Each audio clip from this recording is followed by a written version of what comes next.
Buonasera a tutti, sono Simonetta Venturini, sono il caporedattore del settimanale diocesano Il Popolo di Pordenone e sono qui per moderare questo incontro. Una premessa doverosa e tecnica: sono 6 candidati, come vedete 5 sono seduti, dirò presto i loro nomi. L'assente, diciamo, è solo un ritardo dovuto ad un precedente impegno. Lui sa che noi iniziamo, noi sappiamo e abbiamo la sua garanzia che arriverà verso le 9:15, 9:20, volendo il caso che lui abbia anche l'ultimo cognome in ordine alfabetico perché è Angelo Tavaro, non dovrebbe succedere niente, insomma, mantiene quanto si può mantenere, quanto premesso con l'orario di arrivo. Come ha premesso Donaggio, bene comune è un termine che può anche così profumare troppo di sacrestia in certi ambienti che sono fuori, anche se noi siamo abituati a sentirne parlare dal vescovo. È un concetto molto grande, di totale rispetto, perché in fondo parla di un bene che va diviso, suddiviso, mantenuto, procurato per tutti. E per dare concretezza subito, giornalistica, ma proprio concretezza numerica, a che cosa significa dividere un bene per una comunità, ricordiamo intanto che i candidati hanno a che fare con una comunità di oltre 25.000 persone e di queste 22.000 sono elettori.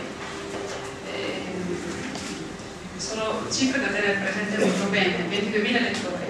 Quindi, anche se la locandina reca la scritta moderatrice, io vorrei veramente, perché nel rispetto di chi ha voluto me qui, avere un ruolo, direi, di coordinatrice dei vari interventi. In fondo che cosa hanno chiesto parrocchie e associazioni che hanno voluto questo incontro? Che fosse un incontro in cui i candidati presentassero se stessi, le loro liste e soprattutto i loro programmi attorno a una tematica fondamentale che è la città. Saranno sindaci di questa città e di questi 22.000 persone. Quindi nel rispetto dei tempi, insomma, così come le regole vogliono, e nel rispetto delle domande che io proporrò ai candidati, che sono frutto di un discorso, di un incontro con i sacerdoti con cui abbiamo voluto che essi si esprimessero soprattutto attorno a alcune tematiche. Iniziamo la serata e avviso tutti che si tratterà, noi faremo loro, diciamo, chiediamo loro 3 interventi.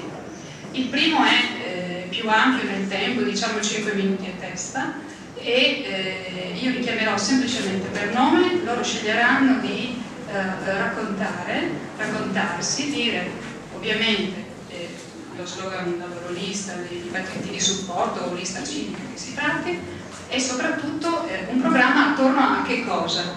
Allora, la locandina ha un titolo preciso, che è Quale futuro per la comunità di Portogruaro.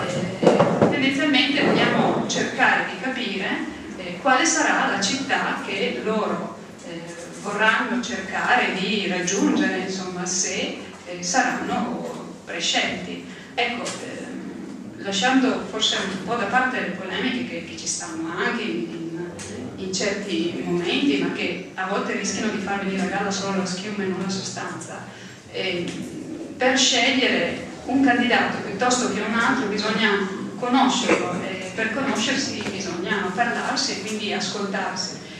Noi siamo qui per lasciarvi parlare nel rispetto dei tempi e dei contenuti e per conoscere la persona che andremo a votare. Dicevo 3 interventi. Il primo è questo, quindi vi lasceremo parlare del vostro programma. Vi anticipo anche il tema del secondo e del terzo, perché essendo i tempi limitati, voi possiate liberamente decidere se non trattarli subito, visto che poi vi verranno comunque chiesti.